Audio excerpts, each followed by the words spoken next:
Welcome back to another episode of RAWTALK.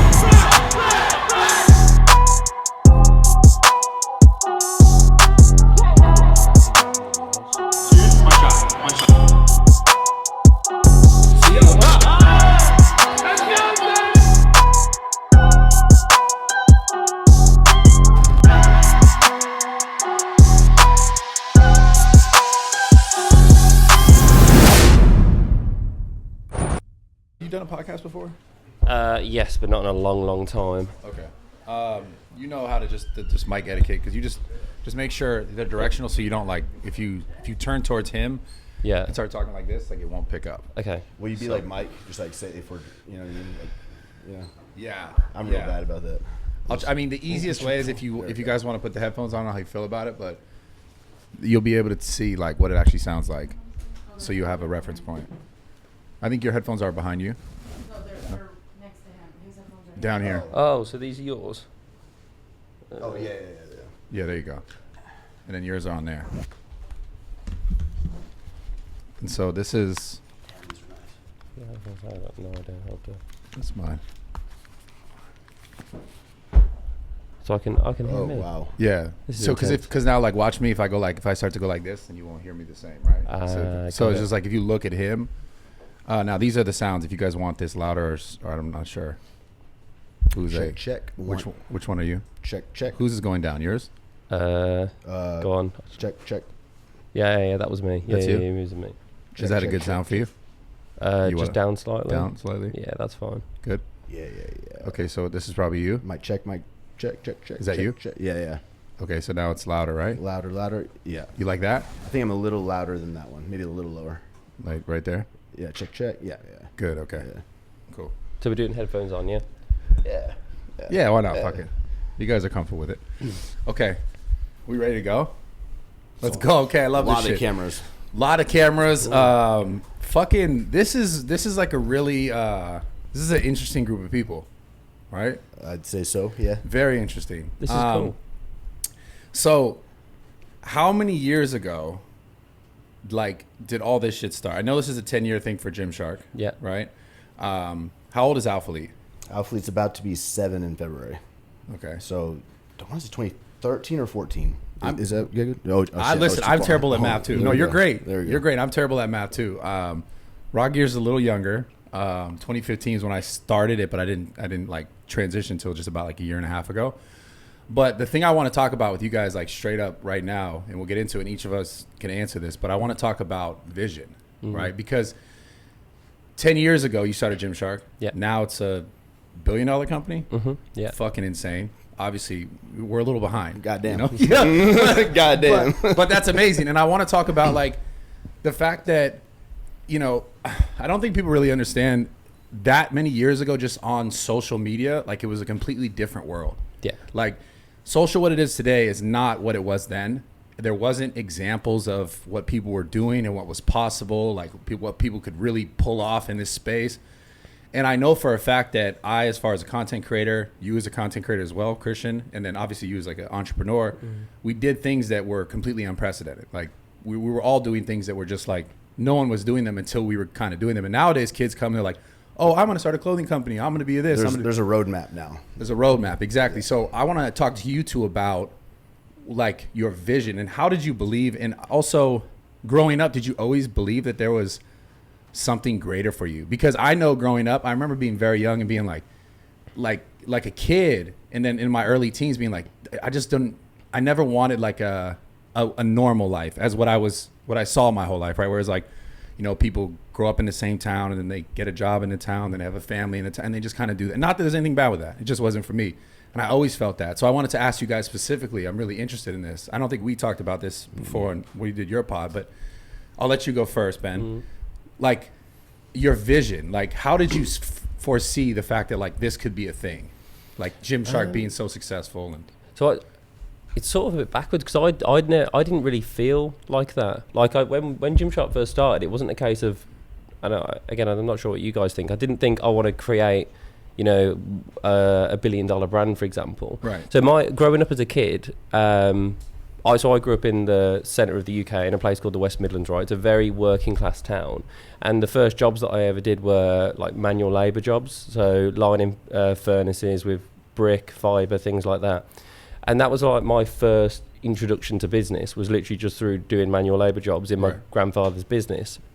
And he would actually tell me that when he was a one-man band, right? So he would tell me that he had a job and he had to build a furnace and send his furnace to Germany. And he risked everything he had on that one job.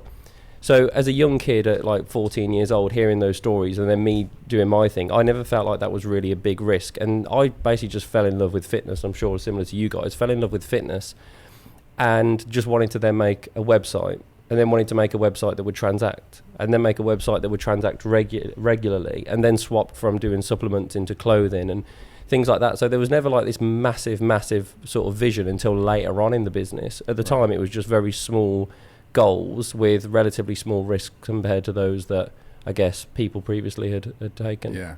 I understand what you're saying, because I didn't think, if I'm just talking about from the content creation side or even the selling of apparel side, I never did it being like, oh, I'm going to make tons of money and like this is what I'm going to do, because it wasn't even really a possibility. Just from the content creation side, I was just like, I'm doing things that I really love, and I'm talking about the things that are part of my life, my real life. And then it became this thing over time where I was like, oh shit, people are supporting me because of the things that I'm saying or the stories that I'm telling or the content that I'm creating and helping people with. Yeah. And then they want to support, because it's like I said earlier, it's a brand new concept. Like this whole social media and people making money in social media is completely new. Yeah, I mean, I remember when Gymshark first started, some of the first people we worked with were Chris Lovato and Matt Ogus.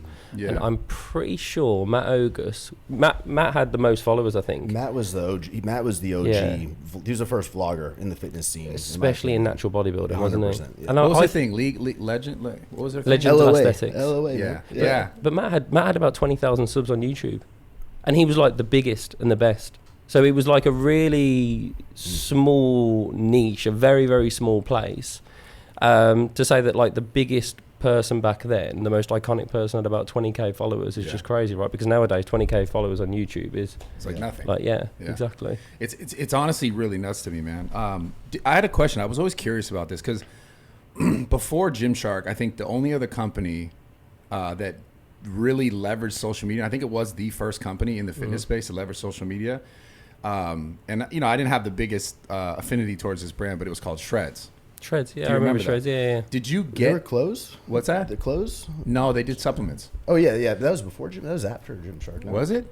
I remember seeing Shreds when we were already at Expos. In Ohio. I think we was in the Arnold in Ohio, and I remember seeing Shreds there. I don't know, but that's the first time I saw them. It was about same time. I think they were a little after. That was like the Paige Hathaway and like that sort of. That was like, I feel like 2015. Paige, Joey Swole. There was a few. Yeah. So I was just curious. They were first, I think. Gymshark was first. I really think it was first. So I don't know. Yeah, that's what I'm saying. I was like, did you see anything that was happening on social where you were like, I can leverage this? No, we just fell into it. So we were fans. So we were massive just fans of social media. And like back in the early days, it was like Scooby, Scott Herman, Ziz, people like that. Obviously, massive fan of yourself. I think my brother was a big fan of you, and he sent me your videos and stuff. So like it was literally a case of, there wasn't like this strategic thing. I feel like it's so easy now to sit here and say, because we're here, everything was this strategic plan. Like, of course. I'd love to sit here and say, from 2012 we had this massive vision and we had this plan and we saw social and stuff. But it was just a case of, we spent time on social media, so it just made sense to chat to and talk to people on social media. And I think like I was just massive fans of all the people that we worked with in the early days, and I think that's why it was so fun and it was so cool. And it was, it was that really sort of tight-knit group. So, it wasn't like this strategic plan or anything. Yeah. What about you, with your inception? So for me, I've never had a job. I've never been hired. My first job was teaching guitar, because I played guitar, and so I made flyers and I would, hand them out at my school and say, hey, do you have a younger brother and sister? Can I, are they interested? You're a guitar tutor? Yeah. So I would drive to my, the students' houses. I didn't have any certification or anything. I just kind of, would ask what songs they liked, and I'd break it down and do weekly lessons. And I'd really have my dad to thank for that. I mean, he, as repetitive as it may have been back then, really ingraining just like no one's gonna do anything for you. No one's like, you can't rely on anyone. You know, you need to be in control of your situation. He always just like nailed that in my head. Yeah. And even with school, you know, I went to university was college because Ben's here, I say university. Yeah. But even in college, I was doing fitness videos, and I'd get a ton of emails, answer the emails, Yeah. you know, write people meal plans just in normal email format. And my dad was like, why don't you charge for that? You know, get the Square app. That's what, because he has his business. He would charge credit cards. And you know, that like, light bulb. And that started the meal. That started like, for me, the income to, you know. The idea of getting money on the internet. Yeah, for a service that I was already like doing pretty much. I see. Yeah. So when did the vision, I guess, for both you guys, and I'll talk about mine in a bit, but when did it get bigger? Like, when were you like, oh shit, like this can really be something bigger than me, right? Because you started going, you did content for a time, I did content, and then you were like, okay, Alphalete, and then it started to grow. At what point were you like, this is a lot bigger than just me and like my friends selling clothes, you know? And like, what was like once you realize that, you know, where does your mind go to like continue to grow it? You know, because you specifically, like, to go from, you know, millions of dollars, obviously, to like a fuck ton more, it takes a lot. It requires a lot. Yeah, it's hard. So for me, when in the early days, right, and it's just literally you and I'm going to say like 5 or 10 other people, everything's in touching distance, isn't it? If you want to fix this product or this delivery thing, then you can literally just wander over to a different part of the, you know, the building and fix it yourself. The point in which I guess vision became more important was when you have to articulate where you want to go to a larger group of people, because all of a sudden you can't just go off and do it yourself. You have to build teams and groups of individuals and of people to go off and do these different things. That's when, again, I don't know about you guys, but I had to then learn to communicate to other people, because I'm a massively introverted person. I've never been particularly good with public speaking and things like that. And I feel like I had to do it out of necessity, because if I didn't, then I feel like the company just wouldn't be able to achieve the things that I wanted it to achieve. So that was it. I think the whole vision thing came more out of necessity as the business grew than anything else. And the business just grew so quickly. Yeah. It was a bit of a sink or swim moment for me, when you have to step up, or, you know, you can't balance it. Yeah, exactly. I do. I mean, I remember back in 2015, back in the early days when I was, you know, active with you guys, you know, hearing, you know, you say, you know, the night you want to be like Adidas, or you want like, I think Ben always had a very big vision for it, though, to be honest with you. I think you knew clearly like that to grow something to that big scale is the goal. Yeah, and I think by 2015 we'd started to see that opportunity. I think when I'm talking about to the start, I'm thinking 2012, even earlier when we started, sort of 2012, 2011. But yeah, I think by that point, because we had the traction, right, we'd literally traveled the world. We did Germany, the UK, Australia, Ohio, California, and we'd started to see that traction. I think at that point we realized that fitness was this emerging thing, because in fitness previously it was very much sports focused, wasn't it? Like you had Nike and Adi and all these big sports brand in basketball and soccer and football, whereas all of a sudden fitness, or however you want to call it, conditioning, preparation, lifting, CrossFit, bodybuilding, powerlifting, bodybuilding, all these things all of a sudden became their own thing. And I think we literally watched that firsthand from probably like 2015 onwards. I think we like created it in a sense. Yeah. Like, I mean, I that's the thing about this. It's so crazy. Like, it wasn't really, people ask me all the time, they're like, oh, how did you do this? And it's like, I didn't, like you said earlier, even about the growth of your business, I wasn't like, oh, I'm going to be a bodybuilder social media guy. Like, became a thing just because of the stuff that I was doing and I was a part of. Bodybuilding's a funny one. I was chatting to Phil Heath yesterday about this, and we were sort of laughing, because in the early days, I'm not sure if you had this as well, we were almost the antithesis to bodybuilding. Like, the big bodybuilders wouldn't wear Gymshark. It would be like more of the, I guess, the, you know, the men's physique, the younger crowd that was sort of coming out, the aesthetic sort of era, and then slowly moved into that sort of realm. Because like a lot of the old school bodybuilders were older guys that would be in, like, you know, Gold's Gym Venice, like in their sort of old sort of stuff, not generally on social media.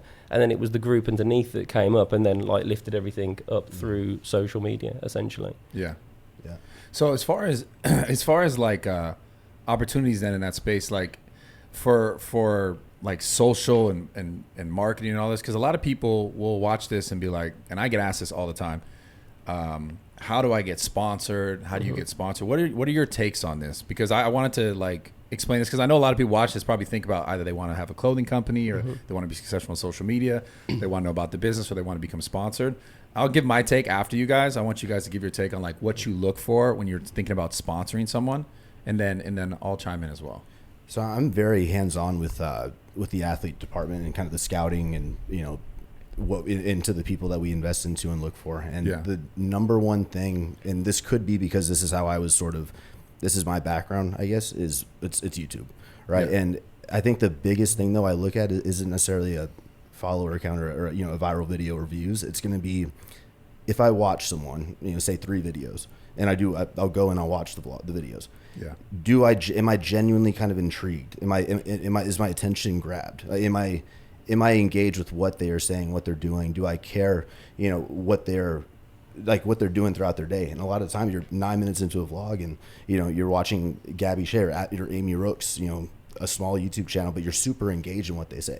And I think it's, you can tell by watching if you invest a little bit of time into actually kind of looking, you know, check their stories out. Are they communicating with their people? Are they kind of giving more than, you know, the surface level sort of pictures or whatever that may be? Absolutely. And I think that value there is if you connect, and I think that you can really find who others are going to connect with. It's almost like you're kind of placing bets, right? And you're kind of seeing who you kind of would line up with. And I think that, I mean, for me, it's YouTube number one. It's connection with YouTube. Yeah.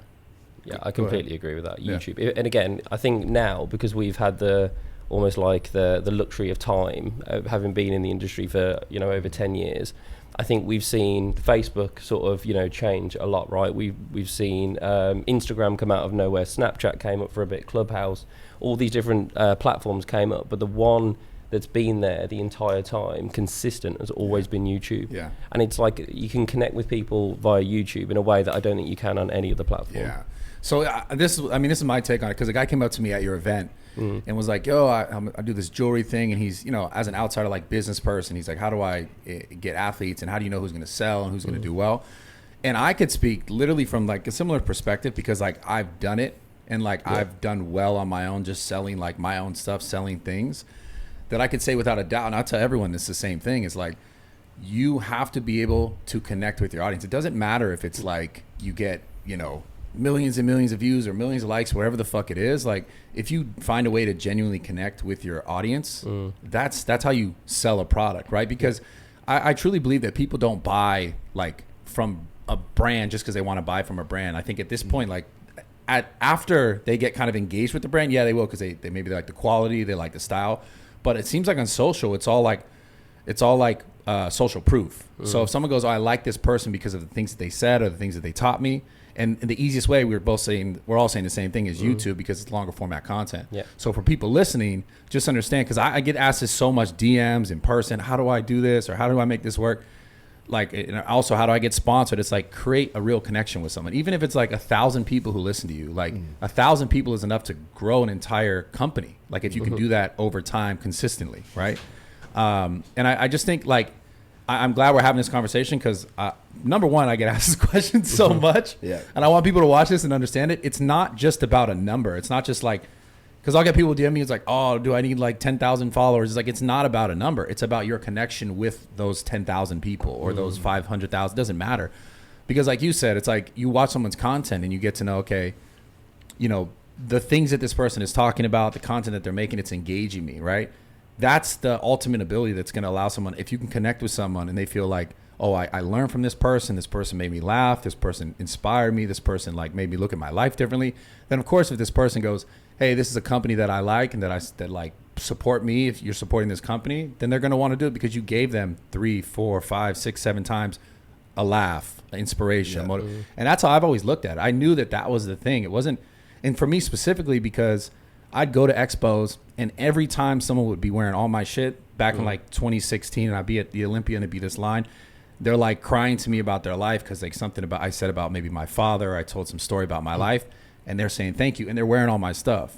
Yeah. And that for me, it didn't click for me. I didn't really get it. I didn't get, you know, I didn't, I guess for the first few years, really, until Alphalete was kind of 2016, 2017, really understand it, you know. I think that it was just kind of, it was kind of, I don't know. I feel like I was just at all that I was in like the UK, you know, at Body Power. I was like, what the hell? Just like kind of mind blown. Like just because people had the stuff. Yeah, well, I would see like a CG Fitness shirt and, you know, in the UK, I'm like, what? You know, it's just crazy. On the other side of the world. Yeah, it's like, wow, just like eye opening. Like, I think it was just, I don't know.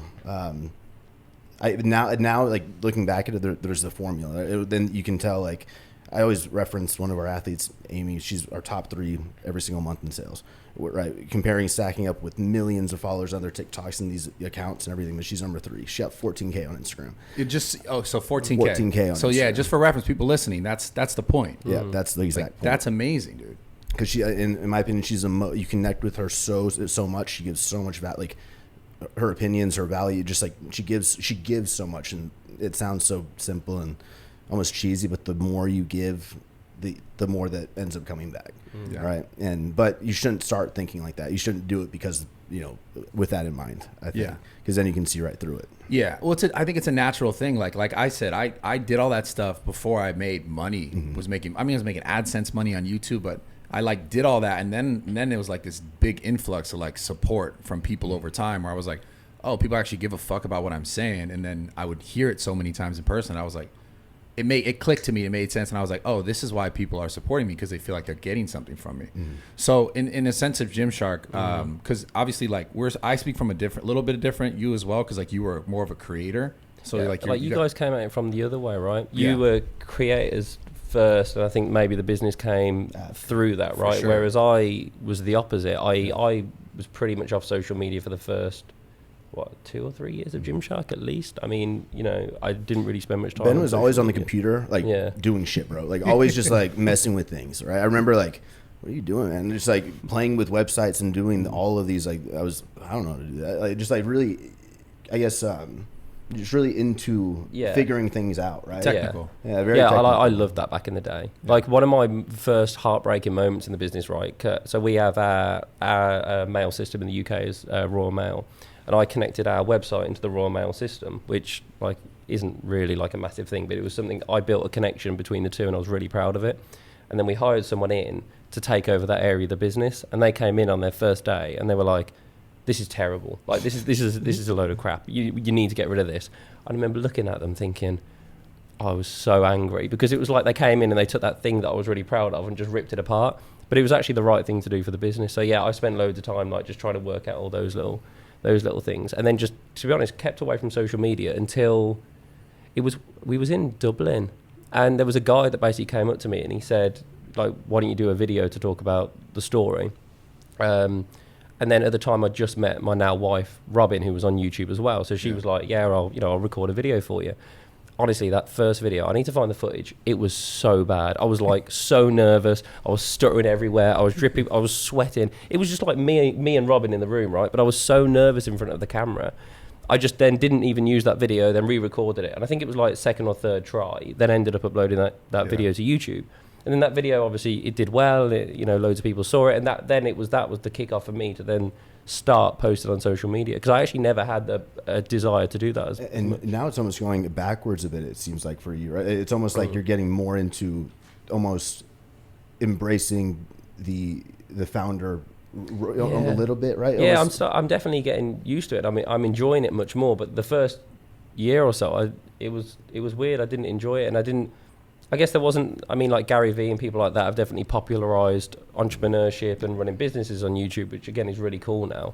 I wasn't comfortable with it at the start, to be honest. What about it? Just because you exposing your life? Yeah, I mean, even now I wouldn't really post personal stuff. I think if you even just flick through my socials for 30 seconds, you'll see you would never really see personal stuff. I love to have things that I keep for myself personally. Like I said, I'm an introverted, private guy.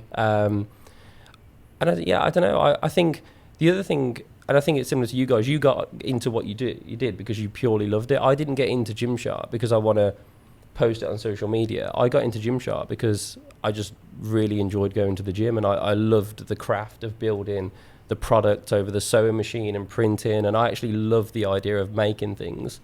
And then social media has sort of just been a byproduct of that for me. Yeah. Let's switch it up a little bit. What were some of the worst moments you've ever had as a company? Both you guys can answer this. Like, whether it be like, I don't know, back end fuck ups or like just moments where you're like, that was huge, like a huge mistake. Anything where you look back and you're like, many. Yeah, we've had so many. Anytime where you're not open and transparent and almost like talk about issues right away, or if you don't fill people in about, I mean, man, we've done every shipping issue, we just done, there's so many big, huge mess ups that we're learning that just like speaking about things, hitting them, like nailing it right on the head, and just like updating is number one. And I say that, but as simple as it sounds, like even a few months ago, we just moved to distribution centers. We outsource our fulfillment. I didn't talk about any of the issues. Bam, we're in another hole, right? Yeah. So it's easier said than done, for sure. Operational stuff's hard, isn't it? Because no one teaches it you. Yeah. And no one wants to do YouTube videos on opening up distribution centers. And no one wants to keep like, saying, I'm sorry, yeah. we're working on it, we're getting better. Oh, like, bro, man, I know. It's hard, but no one teaches it you. No one learns this stuff at school. It's like, where do you go to find this stuff out? And then you learn through failure. But the problem is with things like that is the cost of failure is so high. Yeah, it's fucked. And then that's why you end up constantly having to apologize. It's tough. The Facebook groups, man, it just rip you apart, you know. And it's crazier now with social now, because it's like, I don't know, it's become a thing for people to like just really fucking be negative. Yeah. So it's like now it's like you get a little bit of bad feedback and people just like to fucking jump on that like negative train. Yeah. So, And like when compared to a lot of businesses, right? A lot of businesses are significantly bigger than all of ours. They're run by people that are a lot more experienced than all of us put together, right? So they'll have seen things and been able to sort of fail in the dark. And whereas, like I guess with all of our businesses now, is that you fail very publicly, very quickly. And then, and probably worse with you guys, they'll call you out as individuals rather than the business. At least I still have the luxury of being somewhat like, I think most people that come to Gymshark events probably, maybe not like the one yesterday, but most events probably don't really know about me. Whereas I would hazard a guess that a lot of people that would come to, Alphalete will know exactly who you are, that will come to, here, and they'll know exactly who you are. Yeah. So I've still got that luxury a little bit, which I actually quite enjoy. Double-edged sword, right? Because it's like they may forgive you, and give you another shot if they like what the content you produce. But at the same time, it's from the customer that must be hard. It is, it is, and I think if anything I've learned, it's just share the good and the bad. Yeah, I mean, because it's two double-sided swords. It's like it's for the brand, but it's also for the person, right? Mm-hmm. Like it's the fact that you were in a space where we're existing, like building the company from social media. It's not like the company didn't exist, then we made an account for social media. It was like built on the internet. Yeah. So you already set yourself up for like all the negativity if something goes wrong, because the customer base is purely on social. And then the person behind it is like, then they'll be like, I didn't get my order soon enough. Fuck Bradley Martyn. It's like, fuck, dude. Like you saw the order come in and chose and I was to like, send it out. Fuck this order. No, I would never do that, dude. In fact, I'm the guy reading all the fucking comments and shit. And I'm like sending it to the team. I keep telling him, I'm like, Bradley, get off the comment section, bro. get off. Tough, I take it so personally as well. Like I really take it personally when I see that someone's had a bad experience. Like it really grinds on me. Yeah, it makes me pretty angry. I'm not gonna lie. And a lot of time, I mean, the biggest moves that you have to make, like for example, we set up a Canada distribution center, right? Something like that. The long-term gain and benefit to the customer is always in mind. Yeah. But it's like that's not really what's on the forefront when there's issues, right? With the transition, we just outsourced our fulfillment center. But we were about to move into a 240,000 square foot warehouse, and I was going to take that responsibility. We're going to do it ourselves, or I'm going to outsource. So we went to outsource, but now, even though things are in contract and we had these security measures in play and these expectations, 10x it's taking 10x the time to unload all the items and everything that that was the promise, right? But you can't say that as we should have done this instead, right? It's always you just have to take the responsibility. And it's tough. Have you ever had any issues? Because I had issue with like that recently too, like how many months ago? 4 months ago. Moving fulfillment centers right now. You're doing that right now, guys. You're probably getting it's better now than at Black Friday though, right? Yeah, for sure, for damn sure. Have you ever had any big issues like that? We've had loads. So back in 2015, our entire website crashed, causing it was on Black Friday actually. On Black Friday, the whole website crashed. I think it was something like. It happened to a lot of stores. There was like a queue. Remember? It was bad. I think the numbers. It was something like 3/4 of Gymshark's entire customer base had a negative experience in 24 hours. It was so. This was really early back in the day, to the point where every single member of the Gymshark team, every single employee then spent something like the next 3 months purely doing customer support. No one did anything else. The morale, man, God, it just like your team, our customer service team, they just get like, you know, to be able to withstand that, like just constantly all day, every day. Like, did you notice after that a dip in sales? Yeah. I mean, it took us at least probably pushing 2 years to fully recover from that, because if you give someone a bad experience once, then they're not just going to come back, right? You have to earn trust, and it takes a long period of time. That was really bad. I mean, like we've had so many like issues. Like we've opened up lots of distribution centers. Like obviously we're coming at it from the other side, so we opened up recently distribution centers in the US. We did Canada as well, and Canada, you like you say, it's a really great thing to do for the customer, because Canadians pay customs and all that. But yeah, it's a difficult thing to do, because then you've got, if you go from one distribution center to two, it's not like you have the same amount of stock and just split it. You have to buy more product because you're going to make more mistakes. You then have to move it into 2 different areas, and what percent goes here, what percent goes there. And it's interesting, even in between Canada and the US, like there's a difference in what people buy and colors that they wear, and shorts, leggings, color. Yeah, it's all different. It's very, very different. And then we've had all sorts of problems, like we're 10 years old, right? I mean, you know, Lewis, right? Lewis co-founded the business alongside myself. Lewis left the business. That was like emotionally tough and horrible for me, because, you know, we basically, it felt like a divorce in many ways, and having to go through that was really tough. Growing the business is tough. Like, I had something similar to that. Really? Yeah, probably why I can't go into super detail about that one, but it's hard. Maybe time. But it is like a divorce. Yeah. And like, with the best will in the world, it's horrible and it's heartbreaking, because like, you know, I think you think that the company's going to be here, and it goes off slightly here, and like it could be different visions, it could be different things, but you know, it's tough to do those things. So and even things like, as the business has grown, I'm sure you've experienced this too. At the start, it's all friends and friendly, and I don't think anyone knows when this moment happens, when it switches from being just a group of mates in a room selling cool product to a business where you really want to hire the best people that you possibly can, and everyone will have this moment running a business where you realise that a friend of yours isn't necessarily strong enough to do the job that they're currently in, and that's a heartbreaking moment, right? Because you really want them to do well. You want to find a position, you want to find what you can still keep them doing to stay on the team. It's a very, and then it makes you think, I mean, it really makes you think, what is the direction I want to take this thing, right? Because I think to level up and to be able to, especially once you get in like the freaking 10 figures, right? When you're in that realm, it's the jumps aren't easy, especially being an online, you know, online business. And I think, I mean, that's where you really have to decide, are we going to build a multi-hundred employee staffed kind of what is it that you want? Do you want a bunch of friends sat in a warehouse together, or do you want to create something iconic that maybe could even last longer than our lifetimes? And that's the balance. But that doesn't mean you become a cold-hearted individual, but it's that weird balance which is really difficult to manage. Yeah, man, I have so much to say. I wish I could just say it all. This around this conversation is so interesting. Did you guys have partners in your?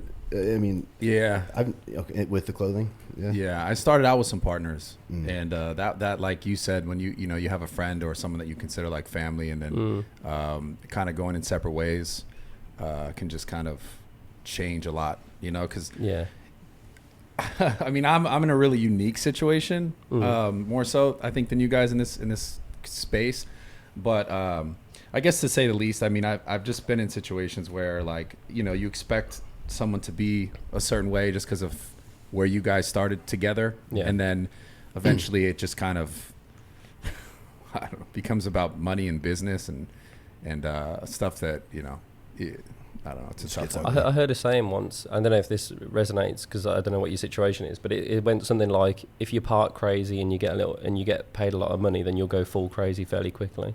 And I'm fortunate not to have necessarily experienced that myself, but I've heard of people that have gone a bit crazy when they've been in that situation. And like the whole friend thing, that's been probably the most difficult thing for me to manage personally. And on the other side of things, I'm really happy because I've got friends that have been in the business that you'll know from 2015 that have done really well. Yeah. But the reason that they've done well is probably because at some point we've had to sit down and go, right, you need to be doing a job we need to switch you. brand. We need to switch our this conversation. This is business mode. This is not. And that's a really weird thing, how you can work with a friend and have to have that really commercial, genuine conversation around development and what they're not doing right well. And by the way, they need to be able to have that conversation with you. Yeah. Because we can't sit here and just assume that we're all perfect, because the likelihood is we've made more mistakes than probably the vast majority of people. I think it gets hard because when you're talking to like employees or people who are partners and you're like working together, like you being the owner, me being the owner, like you have to accept that not everyone and probably no one is going to treat it exactly how you would treat it. And that can be a hard thing. I know for me it's hard because like you want things to be a certain way and you want everyone to like almost treat it the same way that you would, and then maybe get a little more riled up about situations, and then it's like I've had to learn over the years how to be just a more efficient communicator. Like I'm really great at doing this fucking YouTube shit and talking. Yeah. And then, but when it comes to like things like you have to explain how you got there with your decision, and vocalize like this is what I want to do, but this is why. This is my thought process to get to this point. And sometimes just calm myself the fuck down because I get so riled up about it. Because it's like for me, a lot of times I don't know if you guys ever felt this way. And I'm obviously I'm not fucking perfect, and I'm not perfect. Period. But I like want things to be done like as good as possible. And then sometimes I'm just like, I expect more out of someone, and then I'm like, fuck, I wish it was like just done a little differently, and I'll get a little bit upset about it. But I have to realize like, okay, I can't expect this person to see it the same way that I see it, or to like want it the same exact way. You have to be able to like coach it through. But that's still something I'm learning and getting better at. Me too. I mean, earlier in the conversation you said just like with the website thing, when they came and just redid the structure. I think for me, I'm very, very, very hands-on with every product, every sample, every communication every conversation with the manufacturer. It's very, very particular. And same with the creative, and it's too hands-on to be fully sustainable for the next 5 years. Yeah, you need to fix that. Yeah, you need to fix it. It's and hard. It's hard because at the same time, like those small changes and details and listening to all the feedback on the YouTube reviews and all that kind of stuff, like it also pays to why a lot of people support the brand, right? Because we do pay that much attention to those like little baby things, right? We share if we take a quarter inch off of the rise, like you know what I mean. Just because I don't know, it's a fine balance, and I think that's where finding the direction of where you want to take the company and what you kind of see it to be. It's important. It's a good question. Right? Yeah. Because I struggled mostly. I mean, you could probably relate to this a little bit too. Because I know when you started really going after Alphalete as a brand, you stop making as much content. Yeah.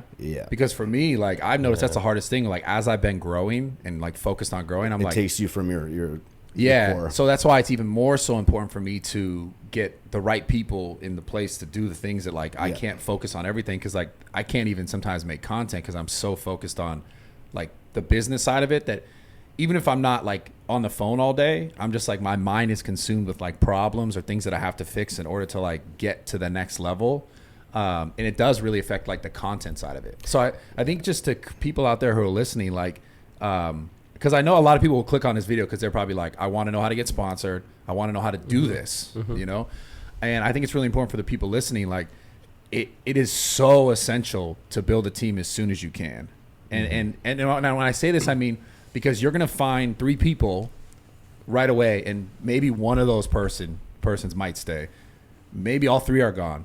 And you have to start that process sooner though. Cause that's what I realized. I was like, a big part of me was like, damn, I wish I involved people sooner to see if they're the right people, and really good people as well. Yeah. That's my advice to people is like, as soon as you can afford to, hire the best people that you possibly can afford. Like all of your profits, spend that on hiring the best people that you possibly can. Yeah. Never remove it from the business.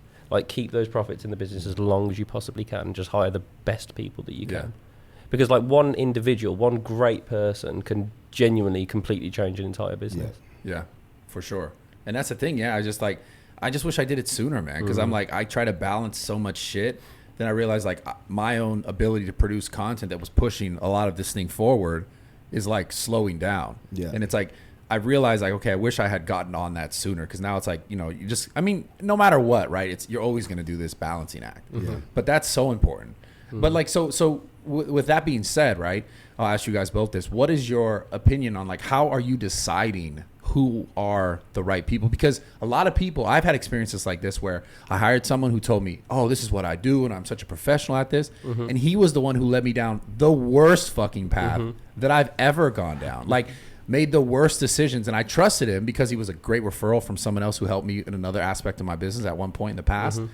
And I hired him and he fucked me, dude. Like terribly. Like, order quantities fucked up, moving to fulfillment, like a fucked up fulfillment center that I shouldn't have. Like, it was a bad situation. We fixed it now at this point. Everything's good. And I'm not trying to place blame and say, okay, I didn't have a part in this, because I did. I hired the person, right, who I trusted. So my question is, like, how do you know genuinely who the right people are? If, and this is the challenging part, if you're learning everything as well. So it's like, you go, oh yeah, I'm growing this business, it's growing. You go, oh, that guy, you know, he put on a good show and he acts like he knew all these things that I don't necessarily know fully, but I know enough of, but he seems like he knows more. And then you go, okay, that's the guy. And then he fucks you. You know, it's like, how do you know? Because you're learning. Yeah. No, I think that's always inevitable. I think the other thing that we found is you do have to fail fast in everything that you do. And I feel like everyone is guilty of holding on to individuals for whatever reason for longer than they should.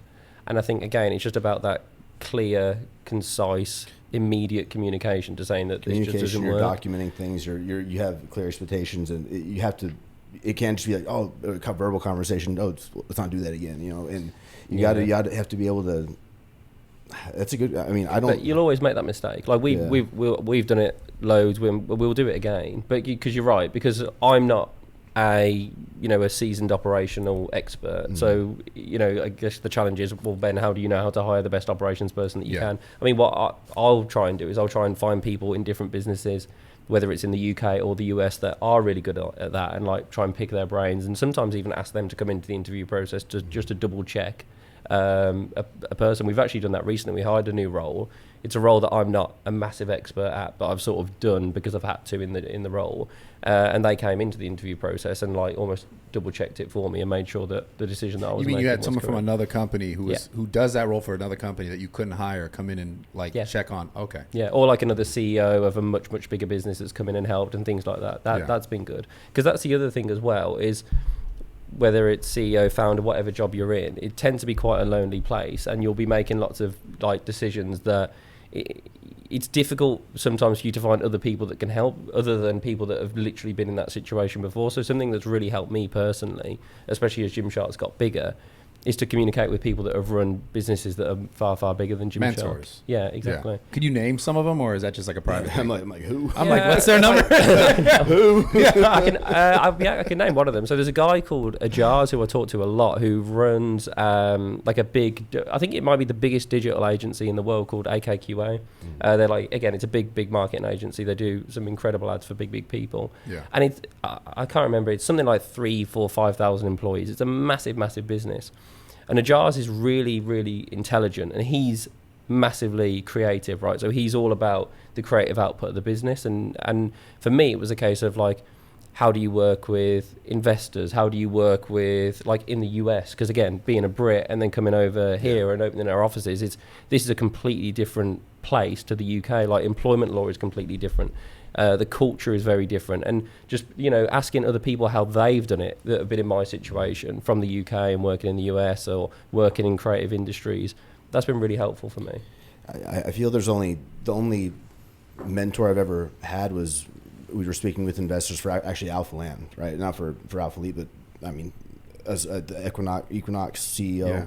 SoulCycle founder, we were on the phone every single day, and she was really just that with the online business, though. I mean, I feel it's such an unknown area. It's brand new. It's like, I mean, we are still creating it. Yeah, that's exactly. I mean, every order, every collection that's new, every fabric that's new. I mean, we're placing bets. I mean, I'm very, we have data analysts and everything, just like giving our history of, what we think is going to do well. But at the end of the day, there's no perfect metric to, to minimize waste, right? It's very, at the end of the day, you have to, I don't know, there's not a clear map for, for the online space, I feel. Imagine if we all just shared data. Yeah. We're interrupting this podcast. Shout out to one of our sponsors, Raycon. Now, I'm telling you right now, boys, listen, very, very important. I have used literally every single pair of headphones. I'm talking about like any pair you could think of, I've used it. And I probably have multiple, too many. I probably spent a lot of money on it. But the cool thing about the Raycons is they are actually less expensive than a lot of these other brands. And they're honestly like incredible. So give them a shot. Right now, if you guys want to get 15% off, go to buyraycon.com/RAWTALK. Again, that is buyraycon.com/RAWTALK, and try them for yourself. Battery life, 8 hours straight play time, incredible product. Again, I've used literally every headphone. I've had all the over ear, in ear, around the ear, side ear, everything. These are dope. It's like, why would you not? It's like cheaper, basically the same thing. Go get them. buyraycon.com/RAWTALK. Let's get back into this podcast. Oh man. Yeah, fuck. Okay. How many employees do you have? How many employees does Gymshark have? We're about 850, I think now. 850? Yeah, but that includes US, UK. That's like global. Insane. Fuck, dude. Yeah, that's insane. So do you have? So I have a question about that. Having this amount of employees, do you have like different people who like oversee like a specific amount of people? Like, is it for every like 100 people you have someone who's like overseeing? Yeah, so we have like a leadership team. So we'll have like someone that manages all of like product and branding, and then we'll have someone that will manage all of the United States or North America, and then our international business and things like that, and then supply chain. So we'll have like the leadership team who I work directly with literally every single day. And then obviously all the different teams will then sit reporting into those chiefs. I see. Yeah. So like, what would you say you're most involved in as far as like the brand development? So like, yeah. So we have design? Less so design. So what we have is we've got a production facility at our HQ, so we can literally go and make whatever any Gymshark product within reason we can make at our HQ. So we have full production capabilities. So it will be making for sampling. Yeah, for sampling. We wouldn't do like mass quantities, but we could just make. So if for example, and this is the real good thing is around, we have like a business that's there's a lot of creatives in the business. So what you want to do is give them the tools and opportunity to be able to build what they want. It was like, I think it was about 2 or 3 weeks ago. I just wanted to make like a specific type of hoodie. So just had the day and just went downstairs and just spent the whole day making this hoodie. And now what we'll do is we'll put it into mass production and we'll, sell it in the next few weeks. So like generally product, but then I will be involved in design, creative direction, all these different things. So when you say product, you mean more like physical, like the material, the fitting, that part of it? Yeah, okay. Yeah. I will be involved in brand. We've got a really good chief of brand, a guy called Noel, who you know well. You know Noel well, yeah. So he's really good. So I feel like even though brand's probably one of my top passions, right? And the Gymshark brand has been built from day one as like a a product and a brand led business. Like I feel like Noel's really got that down, so I'm quite comfortable with that. So and it also varies as well. So maybe depending on what the business needs, I might spend more time in a specific area. Like you said at the start, it was very much tech focused because it was like, how do we build a website that's going to do the things that I want? So I sort of jump around. Yeah. Is there anything that you really don't like or don't know, and you're like you try to avoid, but you should spend more time doing? People. Yeah, people's hard. People's hard. Like I said, because we had up until 13 months ago, about a year ago, I wasn't CEO. I would do the different jobs. So I brought in a CEO, Steve. So like I really managed to learn from him how to manage people, because before that I wasn't particularly great at it. Again, because I'd just never done it before. And so you talk about managing people, just be like knowing how to properly communicate. Yeah. So like a real basic example, right? If I want to talk about product direction to a designer, it's going to be a very, very different conversation to if I'm talking to someone that's managing distribution centers and operations and finance, because I find from experience that those individuals tend to be wired differently, and you have like big picture thinkers, then people that want more detail. So if I'm sat with finance, or data and things like that, they'll want to go down to the most finite like piece of detail possible, and they'll want to really talk through in a logical way. Whereas if I'm talking about creative direction, then it's a lot more big picture, feeling, emotions. Yeah, but how does that product make you feel? Like the silhouette, the lines. Are you happy with like the look? This is my favorite It's stuff. all these different things. And I think you'll find, I certainly found anyway, that more of the entrepreneurial type thinkers tend to be more like Creative, that in my experience.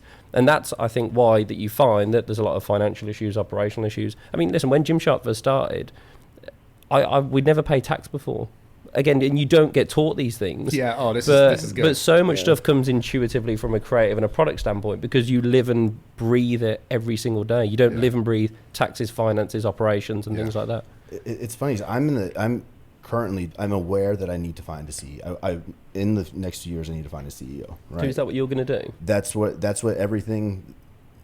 I feel is what needs to happen in order for me to fully be able to focus on the on product development and brand, right? But I will say, I think the head of marketing, I think that role, I'm very close to getting that position nailed in, and then I would really just be on product, which is interesting because I feel you had the CEO and now you're back to CEO, right? And I'm very interested in finding the CEO to deal with the operational, so to deal with the distribution, the fulfillment, to deal with the expand, right? Those are the conversations to find. Those are the finance even. Those are the conversations where I don't tune out or push back or kind of, avoid, but I feel I'm most needed in the product and in the brand, right? Wait. Yeah, so I have a question now. Like, based on, so you were CEO. You went hired a CEO, went back to CEO. Yeah, I sort of don't really count being CEO at the start, being CEO, because I feel like being CEO with 7 employees doesn't really count as being CEO. But no, I was CEO CEO in inverted commas up until 2015, and I think Steve was 2015, 2016 up until last year, so 2021. Well, how do you decide to be like, okay, this is because so for me, my desire for the brand to grow was greater than my desire to be CEO. Again, it's for me. I'm not fussed if I'm CEO or chief of product or work in brand or creative. I'm not fussed. I just want to work where I get the most enjoyment and I add the most value to the business. And there was this period in 2015 where it was very obvious that Steve was a better CEO than me because he's worked in big brands before. He knows how it works. And he was there to fix so much of the big major issues in the business. And then there's this 2-pronged benefit, right? Because when he came in as the CEO, it then meant I could exclusively spend all my time on brand and product. And all of a sudden I could fly out to factories and sit on the factory floor and get the product perfect or how I wanted it. And, go to every single event, go to every single brand piece and meet every single athlete. Whereas if I was CEO, I might not have been able to do every single thing that I wanted to. So there was this double benefit. But then the other thing on top of that, which really helped me, especially because this was between the age of 23 to 27, 28, it meant that I could then just jump into things like finance and ops and just fail in those areas without consequence. So I could jump in and I could try things in finance or operations, knowing that Steve, as the CEO, could come in and help fix any messes that I make. And that's how you learn, right? You learn through failure. And like we said earlier, the big risk is when failure is public and front facing, then that has a big effect on the business. Whereas I had the almost the blessing and opportunity to fail in the dark and learn. And I think that's really helped me grow and learn to the point where I felt like I was, and Steve felt like I was then able to then go back into the CEO role when he took a step back. Yeah. Do you like it?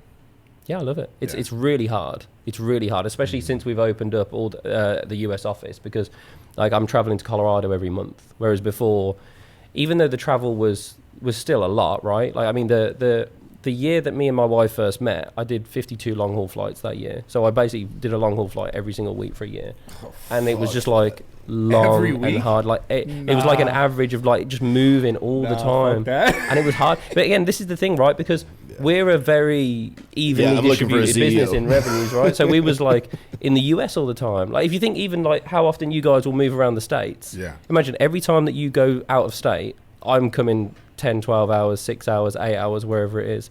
And like we'd work with Shopify, who would be based up in Canada. We'd be working with people like Facebook and Google, who'd be out in California or Ireland. And like I said, like a lot of Gymshark, most of Gymshark's customers are in the US. Yeah. So I'm having to move around a lot. And then we've got Europe, we're big in Germany, in France, in places like that. Australia, we'd be at the Australia Expo in the Arnold in Melbourne every single year. When you add it up, it quickly adds up. If you do 12 events a year, that's it. That's every single month. Yeah. I didn't leave Houston for 2.5 years during the Alphalete build. I didn't leave. wow. I didn't not one flight. Just like a fucking gym hermit. Just a hermit in my shack, man. Like, I love it. And I think just hearing you kind of say that, Ben, kind of just really makes me realize, like, yes, I do want to find a CEO. Because I with the next 10 years, I've been on YouTube 10 years now. The first decade's done, right? Yeah. Now for this next decade, I've got 10 goals I'm about to list out in January. And so many of those goals are putting me back in, you know, we talked about how the business will pull you away. It'll all pull you away from that core. Are you talking about as a content creator on YouTube? As a content and owner, right? Okay. And owner. So a lot of the brand plays we're making and things we'll be doing, I'm going to be forcing myself to be committing to, you know, really staying true to the core with, you know, X amount of uploads in the 10-year period, you know, X amount of expansions of gyms, retail, brand, you know, just so many goals that I know I'm not going to be able to physically do if I'm still in, you know, doing a lot of these responsibilities with the CEO position. Yeah. Yeah. Cause it's, yeah, I think, I mean, you finding the help is hard, like we said. But I think we'll go back to what you're talking about, this, the failing thing. And I think we should all talk about this a little bit more, because I just think it's so important for people who are listening to understand that, like, in any success, in all success, failing is probably one of the most important parts. And normally failure is the thing that makes people go like, oh, fuck, like, I'm done. This is it. It gives you that, like, kind of like that failure, that shit lingers. Because I know when I made all my mistakes with, like, the moving and hiring the guy, I was like, yo, this is it. I'm fucked, man. And you know how you said you kind of fail in the dark? You were able to fail. I feel like we can't fail in the dark. I can't. Motherfuckers like to talk about me, dog. Fuck. I can't. Sorry, it's getting personal. No, it's getting personal. Motherfuckers like to run their mouth for views, man. But it's about failing forward, isn't it? And I think that's the thing, and that's the thing. And we talk about this, like, internally at Gymshark. Gymshark is a story of failure. When Gymshark first started, we'd made 6 or 7 websites before that. Every single one failed miserably. We'd, like, made fitness social networks, all these different things. And then when we finally launched the website, we sold supplements. But we couldn't afford the supplements, and then ended up basically the margin on the supplements was so small that we just couldn't create a functioning business. And then that was when we bought the screen print and the sewing machine and started hand making the products ourselves. So even before Gymshark was even a thing, we'd failed time and time again. Yeah. So I think that's the thing. And all the best people that I've met are able to fail forward without it's like again, we were talking about this yesterday. It's like a relentless optimism. All the way, like, through, and just constantly having to fail forward because it's hard, because it's not like every time you fail it's like a punch in the face, right? It hurts and it's hard, but to keep going forward with that relentless optimism, I think that's what the best people I've met have done. Yeah, I mean, it's also what the smartest people or people who become the smartest people, like, you got to look at it this way, right? Like, everything we do in our lives, like, ultimately you want to build, like, this massive brand, have this cool impact, but, like, I think people fail to realize, like, I don't know, everyone's so caught up, I think specifically nowadays, with, like, social media and, like, trying to have the most money or the most followers, the most everything. And obviously, like, selling product and growing a big brand, like, those things will come along with it. But the thing that people always, like, kind of skip and, like, just want to be at the end, everyone's like, I just want to be at the end and have all the money and have the company set up, is, like, the most important part of life, in all of our lives, no matter what we're doing, is, like, the process. I was about to say, like, I don't have any partners or any equity given out in Alphalete, and there's other businesses and ventures that I do where the intention is very clearly to get as big as possible, right? And Alphalete's not one, and I feel because it would lose what it kind of is, like, in a sense. Well, this is how I felt with the gyms, man. When Zoo, because I've had, dude, it's been almost 6 years since I started Zoo, and I'm opening up more now, right? But I got so many offers. People want to open a gym here in Dubai. 7 locations. We'll do them all back to back. Yeah, and I'm like, dude, I knew exactly what you're saying. I knew that would change the whole culture of the gym. It wouldn't. Yeah. It's like, I could give it up and be like, yeah, get some money and have these opportunities. But then it's like, how do I know that guy in fucking Dubai or Ohio, whoever wants to open the gym, is going to treat it the same way that I would treat it now? Yeah. I realize for me, it's like, okay, I want to open up like 3 or 4 where I could solidify exactly what it should look like, what it should feel like, what the vibe should be like. Because I was still sorting all of that out as far as, like, employees and how it should run and all that stuff, like, so that it would be, like, seamless. And then it's like, okay, then I can evolve to that next step as far as, like, okay, now I would franchise this or grow the business more vertically, right? Yeah. And I don't know, I just think a lot of people get so caught up, like I said, in like that end thing and forget that like all this part, like because what's making you a great business person is that you failed 1,000 times. What's making you a good business, same thing, me as well. All the mistakes are, if you allow all those mistakes in your life, like there's so much good in them for you to grow from. And I think people just like, I don't know, we're so caught up and taught to look at the last piece and be like, that's the only thing I want to have. I don't know what the hell I do. I'd be if like imagine, at the end of the road. Yeah. You know. Imagine you had it all, and it's like, what story do you tell? What like, how are you? If I just woke up one day and I had it all, it's like, then I'm sitting there and I'm like, okay, like that sounds cool, but it's not going to be a thing where you have it all and you're like, wow, I really feel like I did this, and I learned so much, and I can give back now, and I could teach, and I could show. If I just showed up there one day, I would just have it, and I'd probably like fuck it off. It's like if you give someone like tons of money and they didn't have to work for it, it's like likely they're probably going to fuck it off, and then it'd be from ground one again, it's ground zero, and start all over. Yeah, and I think that the thing that people got to realize, like, is in order to like really grow and to be able to also sustain and have like longevity, is like, it's like allowing those fuck ups, because that's, if you're able to learn from it, the smartest people are able to look back and go, okay, I'm not gonna allow this to continue to happen. And I think there's no right or wrong goal of, say taking a company as big as you can versus keeping within a size that's almost like a smaller size, a smaller scale, right? But becoming more efficient, right? Cutting the waste, maybe increasing your, being sure you can try to scale up that margin a bit, keeping personal, like there's nothing wrong with that either, right? And I think, it's just, it's interesting because I feel like there's two, like I've never answered to, I want to take Alphalete to be the big, like in Adidas. I've never thought of that even to this day, because I guess I just really enjoy being in it, which is why it's almost a conflict for me to, it's a conflict every day of like, where do we want to take it? Because I love how the athletes, like, they're all my best friends. It's very, very personal. Yeah. And I think, it's obviously like sacrifices. You have to let go. You have to let go a bit of a lot of, a lot of the things that you may feel make the brand, but, to grow to a certain scale. Yeah. I mean, I feel we're at a scale that now that is really, to me, what we're doing in sales is very impressive for how small the team is. Right. Yeah. But I don't necessarily think that, tripling the staff or quadrupling the staff would really take the brand to it wouldn't give the office feel upstairs like a better, morale, or I kind of really like how intimate, we have things, I guess. But it could be definitely less stressful and more cleaned up, and we could, have more established lines of responsibilities and who reports to who. But I don't know. I kind of like the small business feel, I guess. Yeah. With that business at least.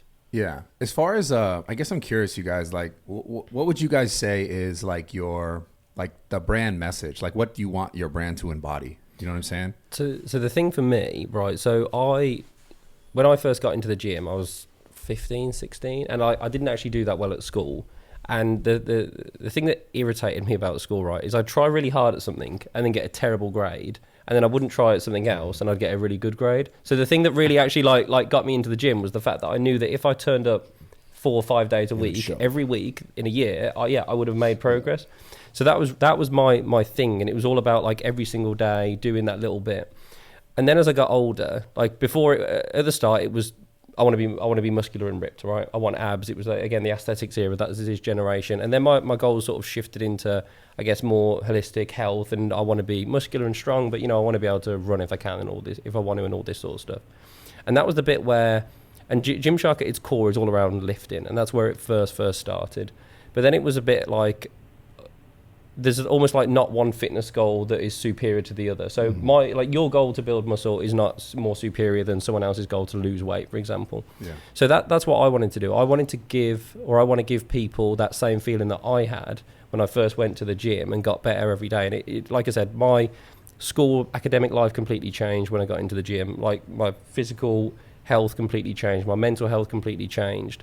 So for us, we talk about what we want to do is sort of unite the conditioning community. And I think we did that yesterday, actually, bring in different members of the community together, whether you're into CrossFit or running or lifting or bodybuilding, whatever it is. And that's what I want Gymshark to be. There's sort of like one place where whatever your fitness goal is, you can come in, you can get your apparel, your accessories, whatever it is, to inspire yourself.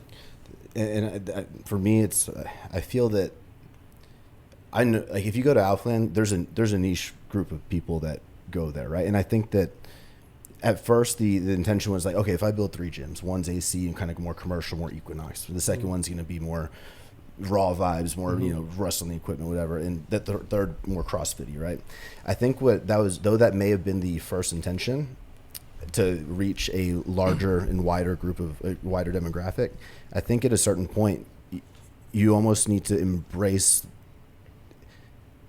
I don't know. I'm really now realizing I want to embrace on the demographic and really like go into like that group, right? And instead, I don't think Alphalete may not be for everybody, and it may not appeal to everybody, but I feel like at a point that's got to be okay, and just kind of honing in on, on really like all of our, like, it's weight training, it's more, it's intent, it's in whatever that vibe may be and direction you may be kind of pushing, just like really just like accepting and diving in deeper almost. Yeah. Just kind of having that, I don't know if that makes sense. Yeah.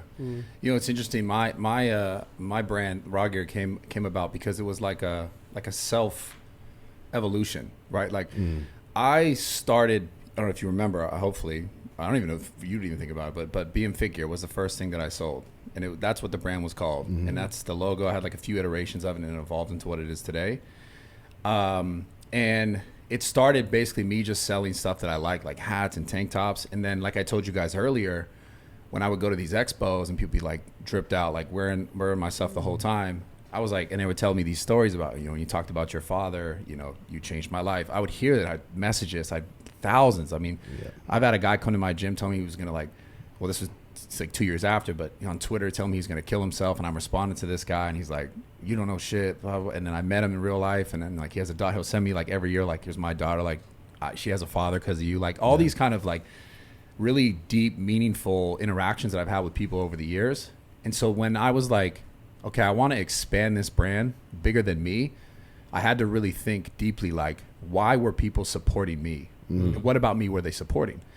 And I realized the reason why people were buying and supporting any of the things that I was doing was because of my ability to be vulnerable, my ability to share my genuine self. And what does that mean also? In other words, raw. Because I was going to put vulnerable gear, right? That's kind of cheesy. So I was like, okay, that was the evolution of it. Was I realized the thing, because I was like, I'm not going to go up to athletes and be like, wear BM Fit gear and tell people to go buy it. It's like my initials, because I didn't think much of it. I wasn't like, oh, I'm going to make a ton of money doing this. I was just like, I'm just selling shit that I liked. And like, it felt good. It felt like it looked good. And I like to wear it, right? And I started out selling a lot of hats, obviously, because I wear a lot of hats, but that's a different thing. So anyways, people would tell me all this stuff, and then I was like, okay, I really want to grow this, because obviously, like, I've seen brands like Alphalete, I've seen Gymshark. I'm like, I know that I could be in this space, and I want to be able to compete in this space, but I can't do it with like my initials, right? Yeah. So that's why I was like, okay, why are people really supporting this? And then I'm thinking, if I think about a big goal like $1 billion company, I also want to do better at this as a brand. I want to do better at explaining, like, this is the real message, and I want to do better at, like, because if my goal is to have that massive company, which it is, right? I want the brand to also speak that language the whole way throughout, right? Meaning encouraging people to be their raw, genuine, vulnerable selves, because all the success that I have truly in my life is because of my ability to share myself, right? Genuinely, like all the times that I cry, whatever, talk about my life, and people like really appreciate it. And I didn't do that in the first place just because I knew, like, oh, they're gonna like support me and buy. I just did it because that was who I was, and I realized, oh shit, that's the most valuable thing in the world. Because think about this: imagine you have a friendship or a business relationship or whatever, and if I can't share my like raw, my genuine self with you, if I have a problem with something you say, if I don't say, hey, this is how I feel, like, we can't fix that. You know what I'm saying? Like, that's how you find all success, I feel like, is in being raw, in being genuine, in like telling your truth. And so that's how the evolution of my brand came about. And I really, like, when I think about that high number, we were talking about like the goals, I think about, like, I want to figure out a way to be better at, and I'll ask you guys for your advice on this, to be better at sharing that message through the clothing, through the brand, like messaging, through the athletes that are involved in the business. So what other ways do you guys think you, like, that core of your brand is given to your audience?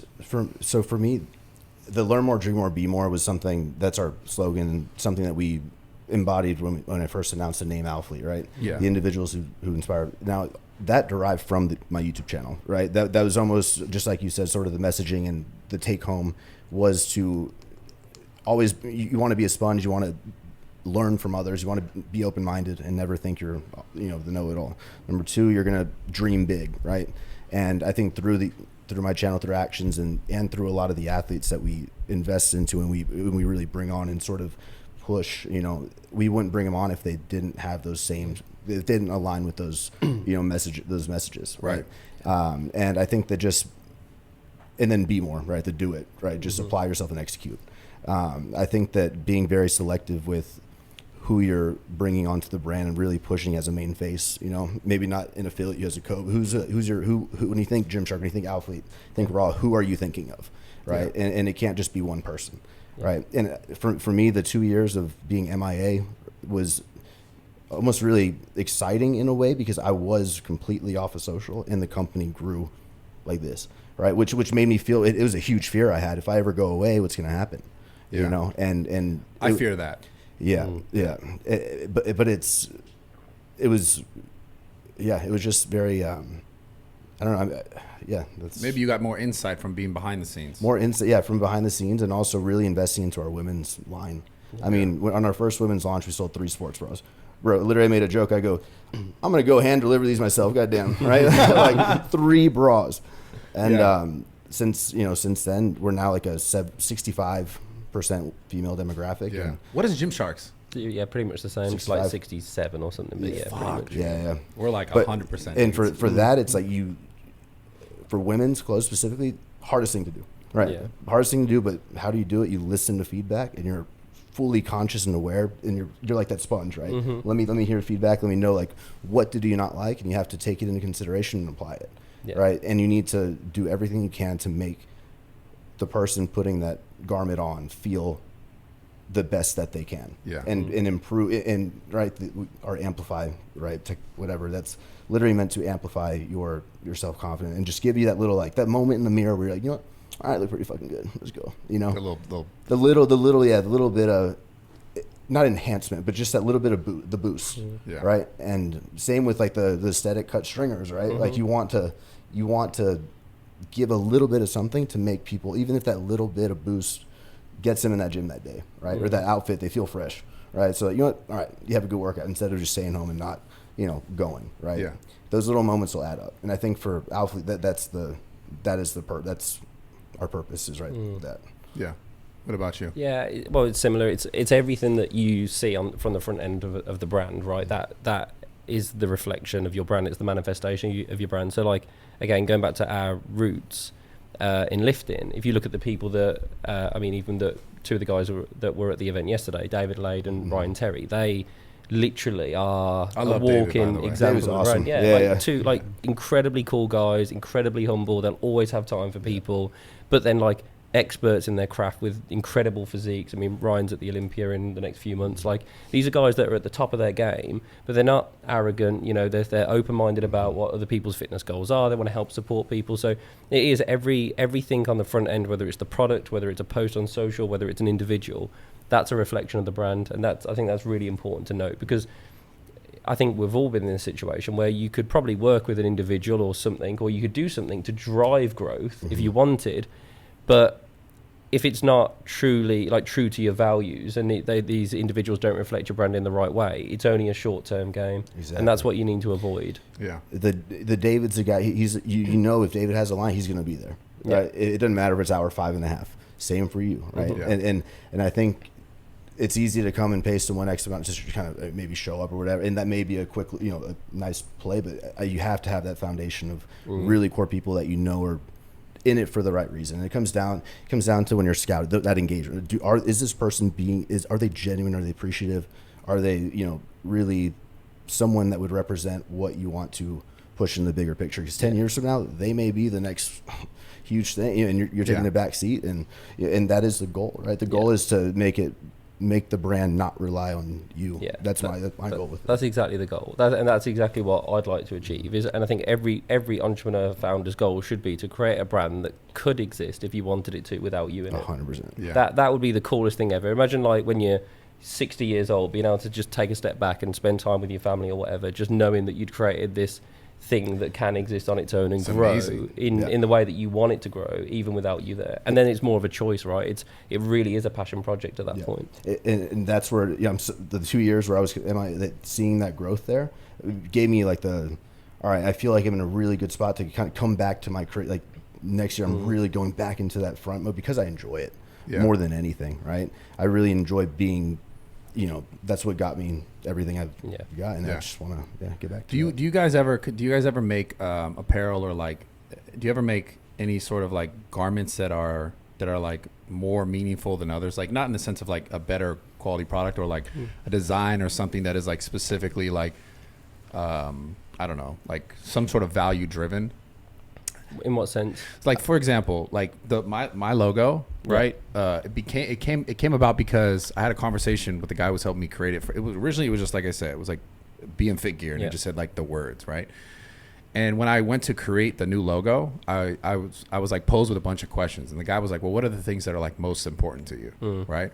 So I wanted to find a way to like put the things that I thought as far as personal development for me that I was like learning at this point in my life into like a logo, right? So there's 4 things that I think are really important in personal development, and first one is mind, right? So the idea of like encouraging someone to be better, try to learn more, to grow mentally, to challenge themselves, like to do something out of like their norm so that they can grow, right, mentally.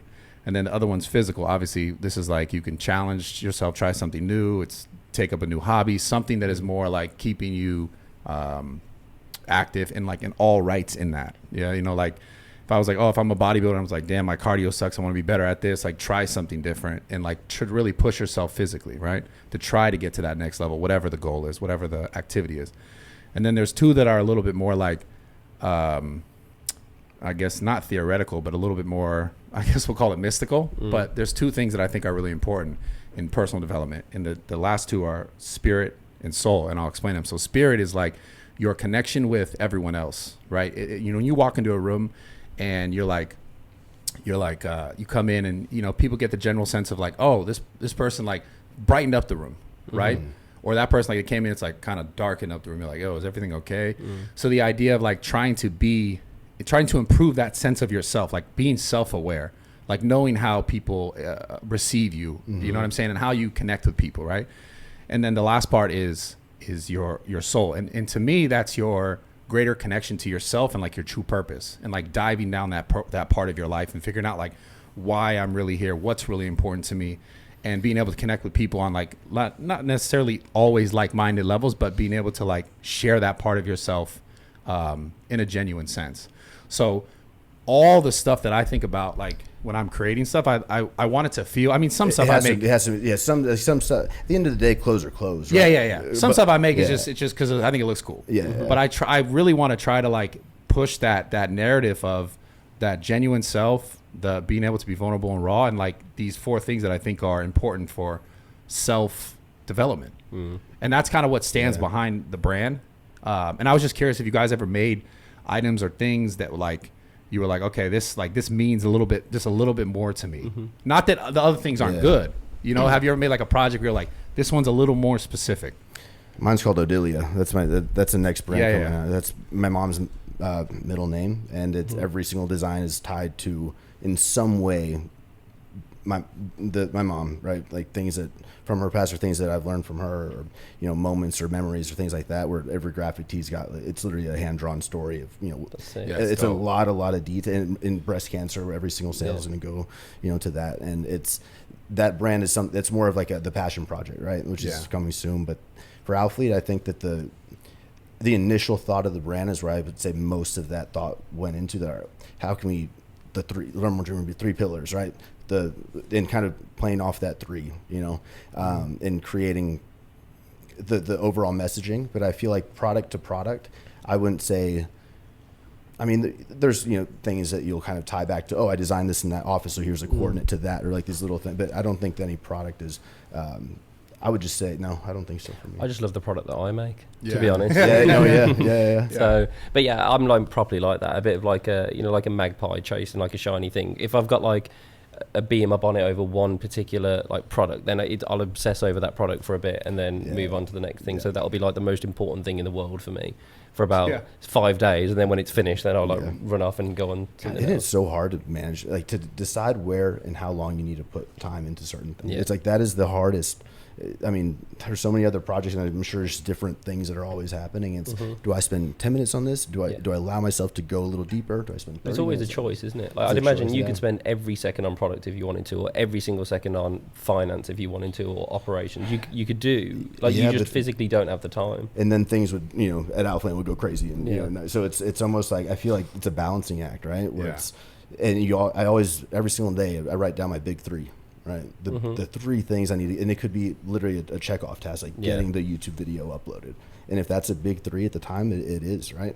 For the overall value of everything combined, it's like to be able to filter into what you need to be putting your time into. You know, that's the hardest part every single day. And I guess for me, explaining that to like my assistant, you know, it's almost like, man, if I didn't really break that down, there's no way you should be able to kind of facilitate all those different things, right? Because it's almost an instinctual feel, right? There's no way to measure it, really. Yeah, that's the thing. Sometimes you can give direction, and I shouldn't have spent 3 weeks looking at damn tile for the restrooms at Alphalete. I'll tell you, I shouldn't have, but I did, you know. But it's just a learning process, I guess. It's tough. It's tough, and like we said, like we're talking about like getting the right people, finding the right people. It's you know. It's always hard when it's something in here and you explain it or you want it done a certain way, and then someone else's perspective just kind of takes it a different direction. But I guess I want to finish with something about like long-term success. What do you think it requires of a business owner, or in a brand development sense, in order to be like constantly evolving, you know, because that's the thing with social that's so important. It's like everything's moving, right? Like if we're not on top of like whether it be like a trend or like what's hot or what's coming or what's next, it's like social in general with content, everything is like if you're not constantly posting, if you're not constantly making content, you kind of get left behind, right? So from a brand standpoint, what do you think are the most important things to either look for, think of, or like I guess put your energy to, that is obviously finite, to continue to succeed and to have that growth? On social specifically, or in business in general? Let's do social specifically, yeah. Well, I feel like with social, the sort of easy get out of jail free card is always just be an early adopter on whatever's out, right? And it could be as simple as when you know, Instagram bring out Reels, you know, just get on it and like adopt that's your simple thing generally. I think it's this weird balance of, especially for us, because we have been, you know, 10 years now. It's a long time. How do you expand the business and, you know, constantly appeal to new individuals or new people in new groups, whilst also protecting the core, that lifting core that probably, so some of our earliest customers that have been buying from us for 10 years just want a stringer and some tapered bottoms. Like they don't care about a lot of the other stuff that we make. So it's that balance of trying new things every single day, try something new, but don't almost do too much newness to alienate this core. Yeah. I mean, I was gonna say like just being able to listen to feedback and be sure like you for me it's really knowing what the target demographic is and just paying attention.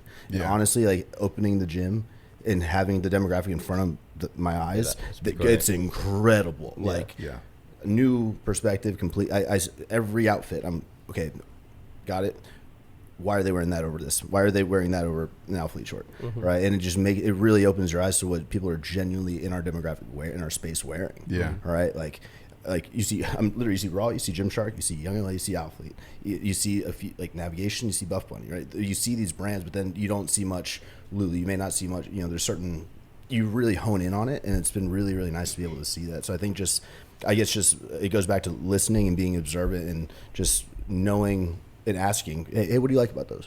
You know? I realized talking a lot to the athletes themselves as influencers. They make me collages every month. I'm like, what do you want? They're on it. I mean, especially the younger ones, the ones like in the early 20s coming up, making content, like really. The women, yes. I don't know what they want, man. Well, yeah, that's the toughest one. I mean, that's what we're kind of moving into more of, and it's like that's one of the toughest things, because I was going to say earlier when you were talking about like listening to feedback, women are Got to learn about the gussets, right, Ben? Yeah, I feel like, And you just don't have an opinion, right? I don't You know. can't. yeah, I feel like there's so many more like things that need to be changed. You'll Like, never it's make like, a perfect legging. It won't be. Yeah, perfect. it's like, no, you won't. It's like that girl's good for her, but not good for her. Great for her, terrible for her. The same legging is like, it's like you 10 should different. see me on feet when the girls are trying them on, and I'm like, okay, what do you think?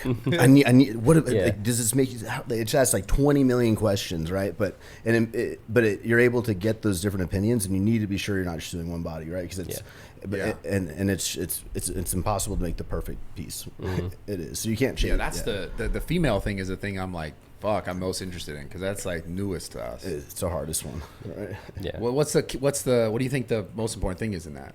Is it like he's saying? Yeah, it has to be listening. I think that's the bit where, like, my opinion is just completely downrated because I'm not a female and I don't. Yeah. So clearly, my opinion isn't as important as others.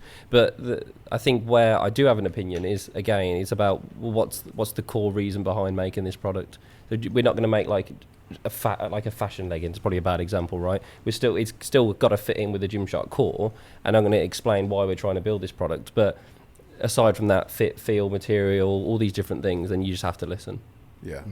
Yeah, that one's fully listening because, like you said, I'm not a fucking woman. I can't be like, this is great. Yeah. I think of what I think might look good on, but it's like that's it. It's very. I don't even think. But I'm like, I just ask a lot of questions. Asking a lot of questions is. I mean, I think to the people that are going to be, wearing the products, the athletes, the people that are consistently testing your product. Like, I couldn't imagine having different fit models like every month or something like that. Wouldn't work. That'd be hard. Right? Yeah, no way. It was like I have the people that try it on, and then we have the athletes' opinions and requests, right? Yeah.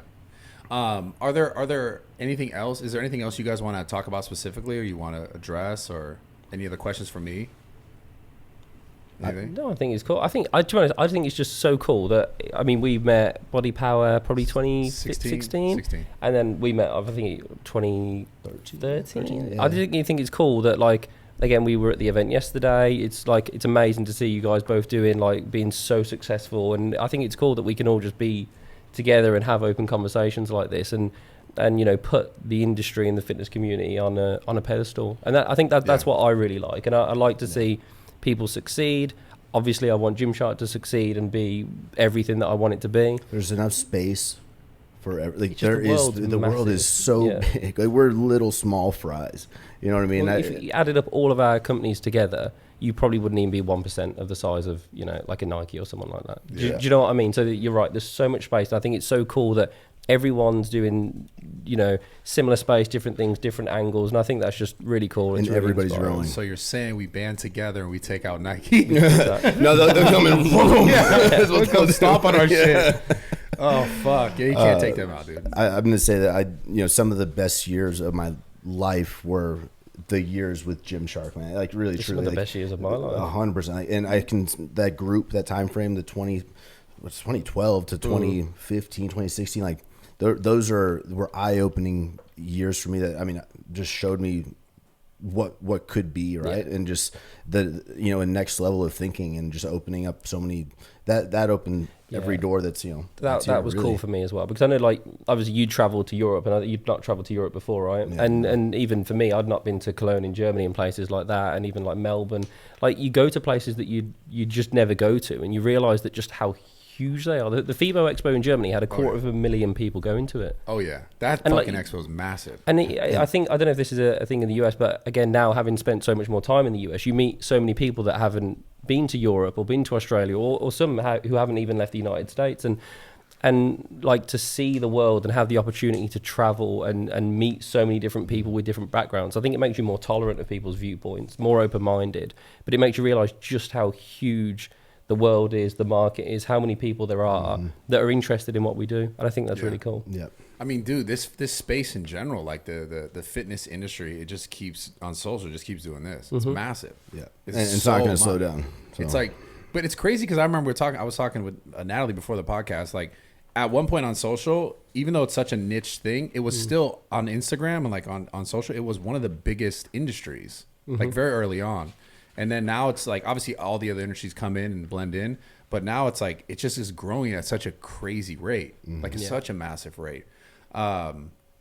I wonder if there's going to be a new platform soon. I'm always curious about that. I did the Be Real thing for like a few days. Man, I just don't keep my phone on me. I was like, damn, I missed 4 days in a row. I'm the same. I downloaded Be Real, but I don't know if it was me getting old or what, but I just couldn't. I got day 1. On day 2, I didn't realize you had to like make a you have to comment. do it when the notification comes up. Yeah, you got to make a comment. Well, you have 2 minutes to do it. You have 2 minutes to take a photo. Yeah, no, I'm like, what if I don't check my phone? Yeah, no, they alert you. But I don't have my phone on me. Yeah, that's what I mean. You got to do a late Be Real. No, but then you lose. You lose a game. What do you lose? It's a game? I thought you just posted It's supposed to be like every 2 minutes. Oh, shit. Yeah, and everyone's done that thing. You take your first picture, and then I didn't realise the front camera's on when I first downloaded it. I'm like, oh, God, that's so sad. I'm just like... I'm not going to... I haven't been on TikTok for personally.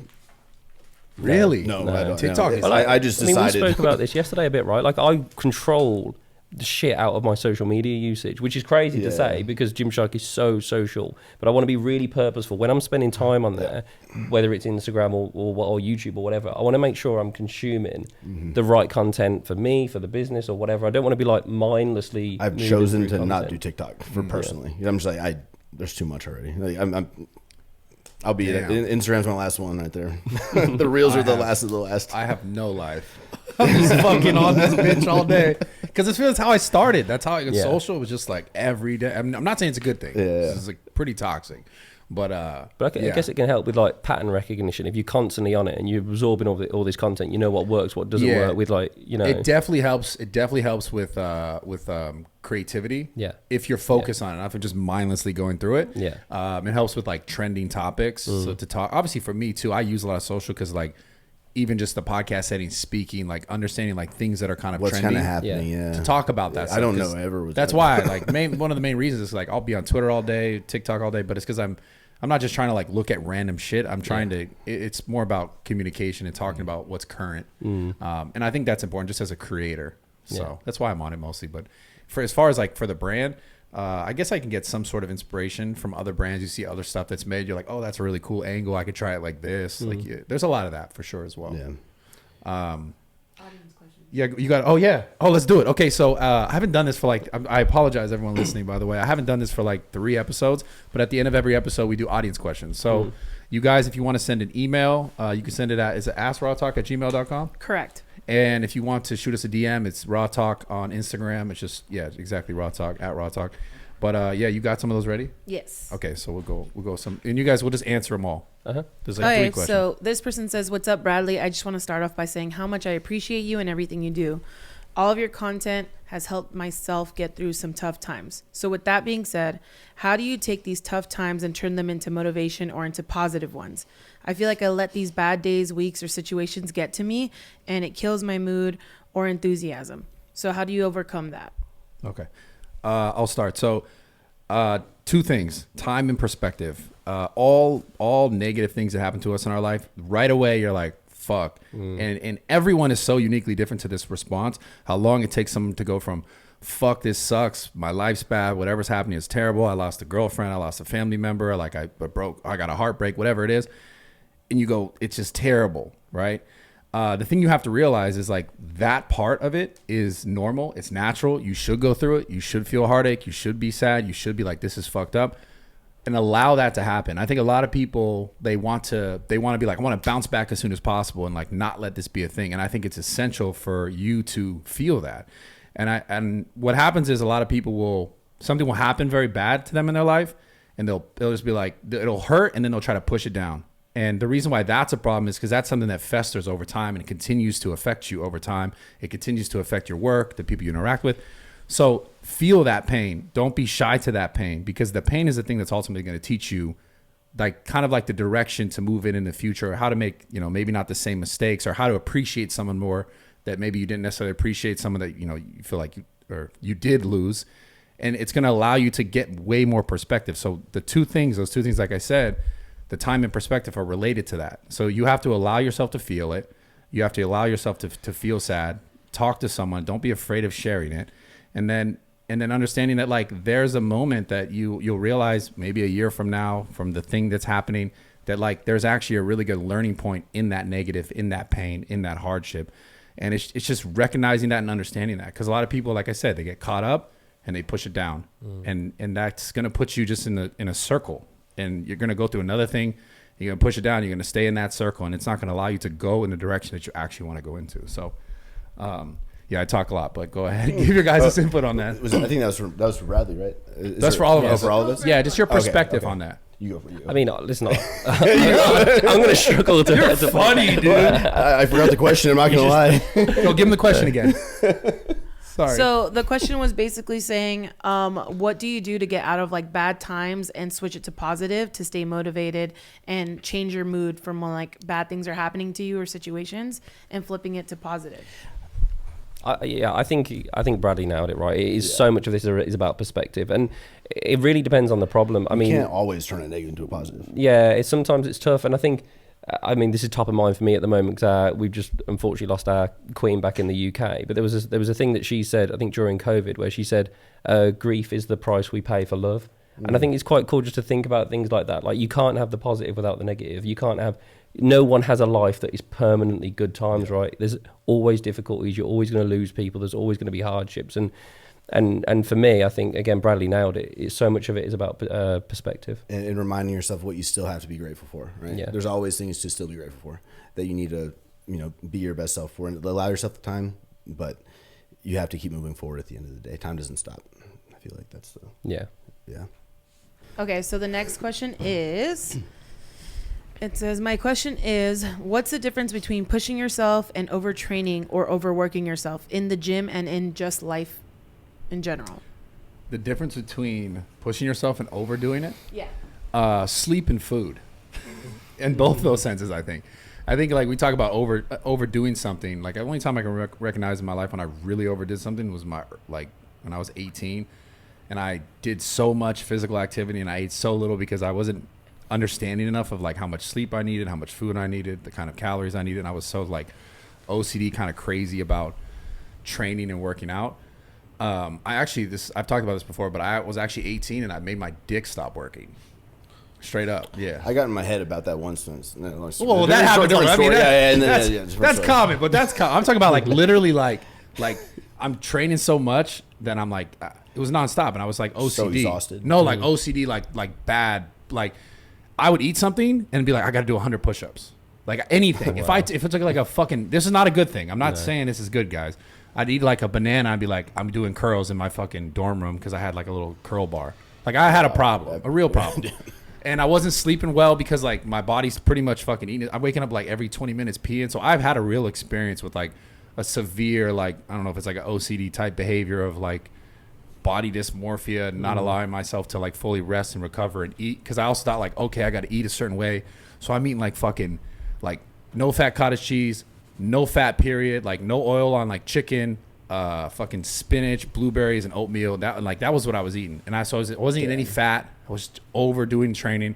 So the reason why that was my answer is because like I realized really quickly that like I was basically starving myself and overdoing everything. Yeah. And we're talking about business or in like training. It's gonna come down to like obviously rest and recovery in relationship to food. So if you're not doing enough of those things, even as a business person, like if I'm not eating enough food, like if I'm just constantly running off of caffeine or something to keep me going, like I'm gonna be less creative, less efficient over time. I can tell as soon as I need to go home, I can tell. I'm like, this did not make sense. I need to go. Yeah. This is it. I'm capping it. Yeah. Do you have any? No, I think the thing that I really found, and again, this came from Gary, and he spoke about like during your 20s, find out how hard you can work. Yeah. Like I similar to you, push myself to the absolute limit to the point where like to you, like I'm speaking in incoherent sentences because I'm working myself to the bone. I don't remember weekends. Yeah, they're blurs. Yeah, like but you have to. You have to do it at one point. Yeah, you have to get there. 100%. I agree. 100%. And that was it. But then for me, then you realize how hard you can push and how hard you can't and how hard you should push. And then there's periods where, it's particularly tough and particularly busy and periods where it isn't. So, yeah. I had Jacob, my videographer. You see that guy right there? Mm-hmm. I had him working in Miami once when we went and we were filming like 4 or 5 videos a week. And this guy was like getting 0 sleep and he was doing every single video, editing everything. And I remember I told him exactly what you just said. Yeah. I was like, this is important because like if you can do this if you can do it, it's What's like your threshold? Yeah. And then because it's not always going to be that way. That's insane. You can't sustain that Yeah. long term. Right. But like I think it is really important to like see really how far you could push yourself, Yeah. obviously physically, but also like mentally workload. So then you know that like your ability to constantly deal with more, like when things come, is it's even easier. Yeah. Yeah. So yeah. don't be afraid to go crazy, especially like fuck when you're young. Like you should be going fucking nuts, man. Yeah. I just feel like you should know. You shouldn't be like, oh, I'm just gonna like play it easy. I'm never gonna go there again, but I've been. I love going there. But But you know that you could if you needed to. if I needed If it to, came to it. 100%. Yeah, It's probably gonna 100%. kill me soon, but no. I'm gonna die young for sure. It's all good. Whatever, it's lit. Give us the last one. Okay, so this one is saying, is there a dream job that you guys ever wanted to do but never did? So, for example, like a dream job that you know you would never do, like being an astronaut or being like a musician or something like that. Like, was there a job? Architect. What would it be? You want to be an I mean, architect? you kind of do No that. wonder you Alpha Land. Architect, yeah, I loved it. I did the whole floor plan. Yeah, But you kind of do that. yeah, yeah. that's Pick what I'm something saying. else. Yeah, you Something fuck. that I wanted to be a musician. I played guitar. Never got. I was That's that cool. good. That's you know, cool. But no, it's. I don't know. I feel like I would have been a career criminal or something, man.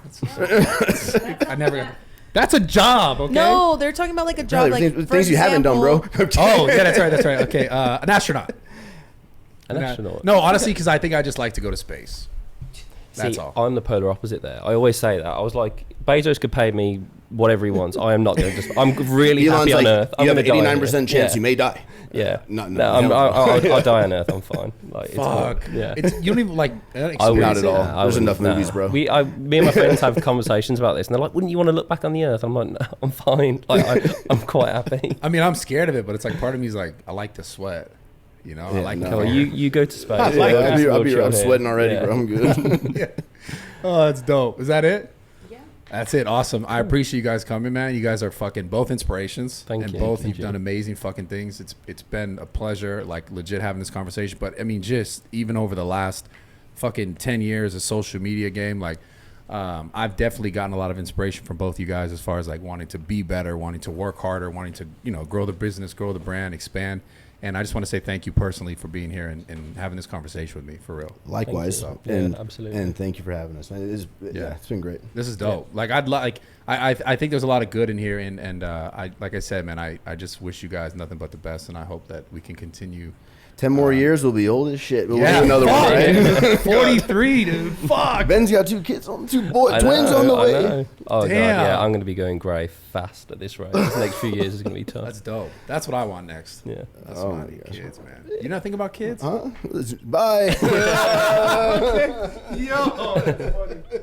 That was great.